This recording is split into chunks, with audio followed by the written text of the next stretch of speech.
আগামী মঙ্গলবার রায়দান হবে চন্দ্রনাথ সিনহার কেসে। সোমবার অবধি আপাতত স্বস্তিতেই থাকছেন প্রাক্তন কারামন্ত্রী চন্দ্রনাথ সিনহা। মামলার রায়দান হবে মঙ্গলবার। চন্দ্রনাথ তদন্তে সাহায্য করছেন না, তদন্তের জন্য চন্দ্রনাথকে হেফাজতে নেওয়া প্রয়োজন। আজকে আদালতে দাঁড়িয়ে এমন কথাই দাঁড়িয়েছেন এনফোর্সমেন্ট ডিরেক্টরেটের আইনজীবী। আসলে সমস্ত কিছু 41 লক্ষ টাকার, একটি 41 লক্ষ টাকার পরিমাণ কিংবা অ্যামাউন্ট 2024 সালে চন্দ্রনাথের বাড়ি থেকে এনফোর্সমেন্ট ডিরেক্টরেট খুঁজে পায়। সেই সময় চন্দ্রনাথ সিনহা, যিনি প্রাক্তন কারামন্ত্রীও বটে, তিনি জানিয়েছিলেন এই টাকাটা তিনি চাষবাস এবং অন্যান্য সূত্র থেকে আমদানি করেছেন, অর্থাৎ উপার্জন করেছেন। যদিও এনফোর্সমেন্ট ডিরেক্টরেটের বক্তব্য সেই মর্মে কোনো নথি চন্দ্রনাথ বাবু জমা দিতে পারেননি। আরও বক্তব্য রয়েছে এনফোর্সমেন্ট ডিরেক্টরেটের, যেমন একটি 2.73 কোটি টাকা অর্থাৎ 2,73,00,000 ফ্ল্যাট কিনেছিলেন চন্দ্রনাথ বাবু।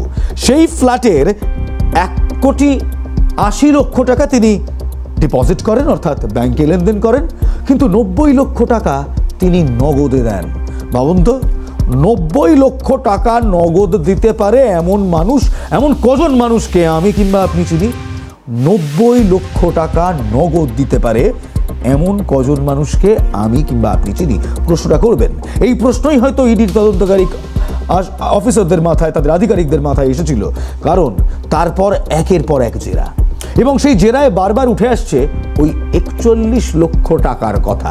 যে 41 লক্ষ টাকা 2024 সালে চন্দ্রনাথ বাবুর বাড়ি থেকে এনফোর্সমেন্ট ডিরেক্টরেট খুঁজে পেয়েছিল।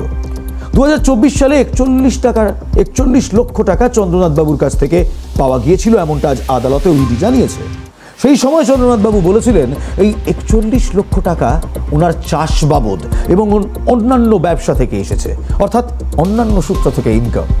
ইডির তদন্তে জানা গিয়েছে OMR দুর্নীতি থেকে ওই টাকা পেয়েছেন চন্দ্রনাথ, এবং কোনো রকম IT রিটার্ন চন্দ্রনাথ বাবু তার পরিপ্রেক্ষিতে দেননি।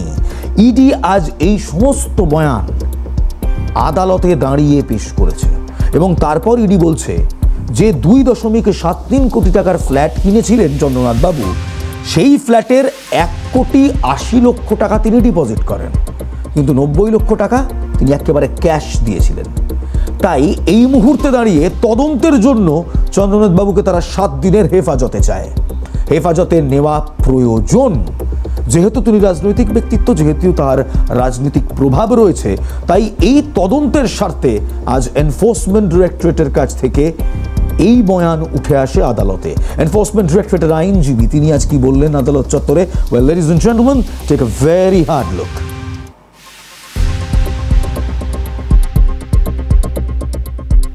আমরা 7 দিনের কাস্টাডি চাইছি। ডকুমেন্টস আছে, সেটা জজ সাহেবকে দিয়ে দেওয়া হয়েছে। এখন জজ সাহেব এটা ঠিক করবেন কি আমরা যে অভিযোগটা নিয়ে এসেছি বা আমরা যে কাস্টাডি চাইছি সেটা দেওয়া উচিত না নয়। আমরা 7 দিনের কাস্টাডি চাইছি। ডকুমেন্টস আছে, সেটা জজ সাহেবকে দিয়ে দেওয়া হয়েছে। এখন জজ সাহেব এটা ঠিক করবেন কি আমরা যে অভিযোগটা নিয়ে এসেছি বা আমরা যে কাস্টাডি চাইছি সেটা দেওয়া উচিত না নয়। আমরা 7 দিনের কাস্টাডি।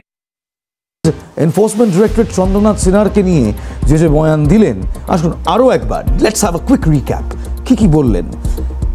নজর একেবারে 41 লক্ষ টাকায়।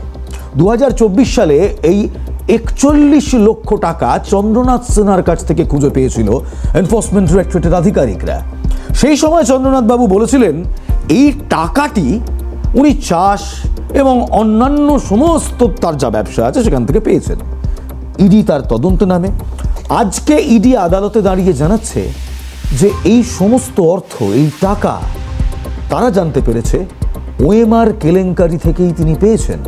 কোনো IT রিটার্ন তিনি জমা দেননি। এমনকি একটি ফ্ল্যাট যার দাম 2,73,00,000 টাকা, সেই ফ্ল্যাট কিনেছিলেন চন্দ্রনাথ বাবু।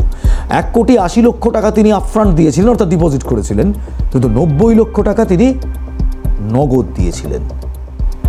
একটা সহজ প্রশ্ন, 90 লক্ষ টাকা নগদ দিতে পারে এমন কটা মানুষকে আমি আপনি চিনি? ভাবুন তো। চন্দ্রনাথ বাবু অবশ্য আজকে সাময়িকভাবে স্বস্তিতে রয়েছেন, কারণ এই মামলার রায়দান হবে মঙ্গলবার। সোমবার অবধি স্বস্তিতেই থাকবেন চন্দ্রনাথ বাবু। তাই আজ চন্দ্রনাথ বাবু কোর্টের বাইরে বেরিয়ে এসেই বলছেন বিচার ব্যবস্থার প্রতি আস্থা আছে, আগেও ছিল, ভবিষ্যতেও থাকবে। May justice prevail. Ladies and gentleman, take a very hard look. আপনারা কাল থেকে অনেক কিছু বলছেন, এখন ঘটনা হচ্ছে আপনারা সারাক্ষণ ছিলেন, ঘরে ছিলেন, কি আলোচনা হয়েছে আপনারা শুনেছেন। আমার বিচার ব্যবস্থার প্রতি আস্থা ছিল, আস্থা আছে, ভবিষ্যতেও আস্থা থাকবে। এখানে যদি শেষ হয়ে যেত তাহলে বুঝতাম যে এ নিয়ে কোনো রাজনৈতিক তরজা নেই। তবে শিক্ষক নিয়োগ দুর্নীতি নিয়ে রাজনৈতিক তরজা থাকবে না এমন কি হয়?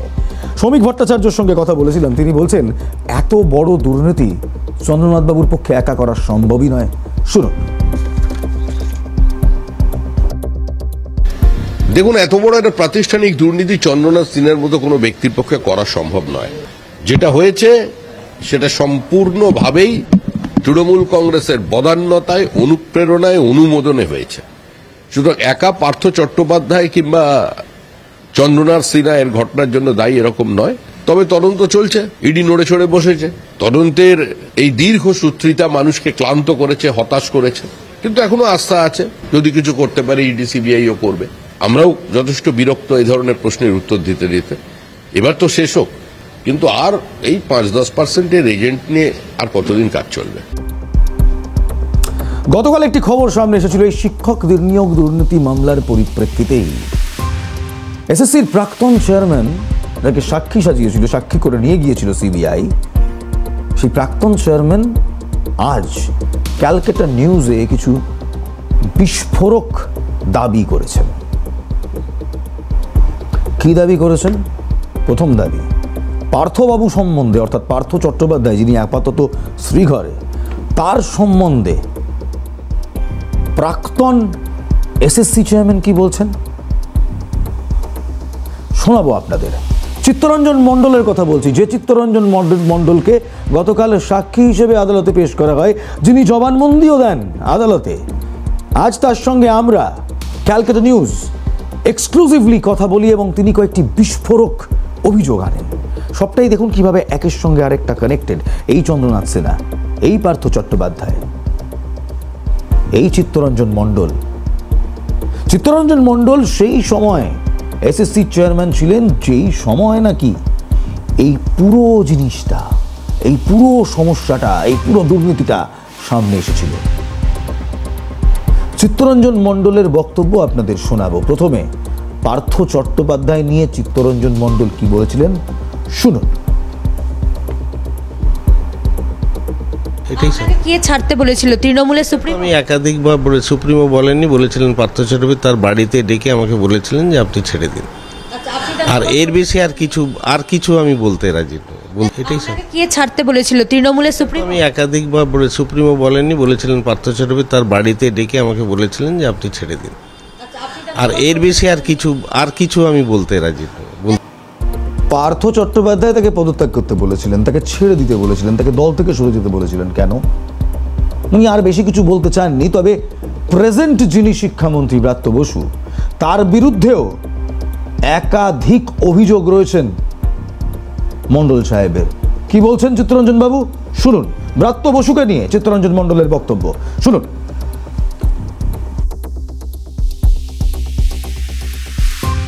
যদি বলতে হয় তাহলে বলতে হয় সরকারের রেকমেন্ডেশনে, গভর্নরের অ্যাপ্রুভ্যাল নিয়ে আমি এসএসসি চেয়ারম্যান হিসেবে জয়েন করেছিলাম এবং যে অ্যাপয়েন্টমেন্ট লেটারটা কমিউনিকেট করেছিলেন principal secretary, school education department. Bandyopadhyay কি কোথাও বলেছিলেন আপনাকে যে চেয়ারম্যান হতে হবে? মানে মমতা বন্দ্যোপাধ্যায়ের এক কাছের ছিলেন? আমি তখন দলের তো কাজ করতাম এবং অ্যাক্টিভ কর্মী। উনি বলেছিলেন আপনি পারবেন, আপনি করুন। সেই স্বাভাবিক কারণে একটা চিফ মিনিস্টার যদি বলেন সেটাকে উপেক্ষা করা তো আমার পক্ষে সম্ভব নয়। আমি করেও ছিলাম এবং সেইভাবে কাজ করতেও চেয়েছিলাম, কিন্তু যে কোনো কারণে, পারিপার্শ্বিক কারণে সেটা কন্টিনিউ করা সম্ভব হয়নি।